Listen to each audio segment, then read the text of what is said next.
E si parte! Via!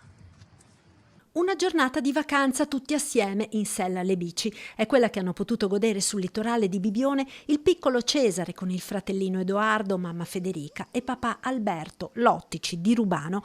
Una cosa non scontata per chi vive su una speciale carrozzina come Cesare e resa possibile grazie ad una bella storia di solidarietà nata da Stella Maris, struttura della diocesi di Treviso dove la disabilità è di casa. Tutto nasce da un evento al quale hanno partecipato le sorelle Sara ed Alessia Michelon, travel blogger di Pederoba.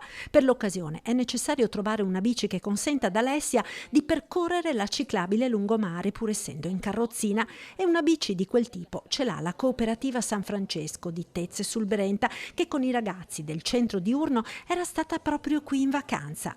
Detto, fatto, la bici da Tezze arriva a Bibione, Alessia la può utilizzare e pure dopo l'evento la cooperativa concede di lasciarla sul litorale a disposizione di altri ospiti con disabilità.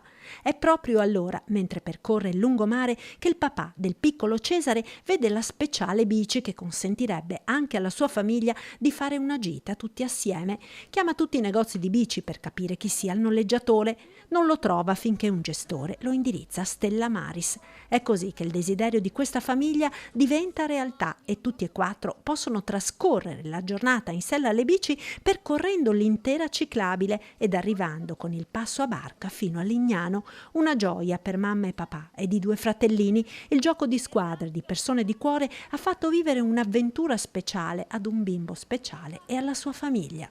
E siamo approdati a Lignano. Abbiamo fatto il giro con il ferryboat, non ci ferma nessuno. Siamo in mezzo alla pineta di Lignano. Lignano Pineta. Eccoci.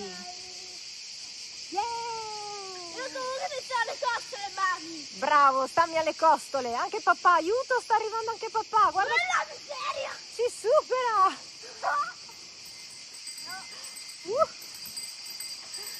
Mamma mia, passi! Ciao.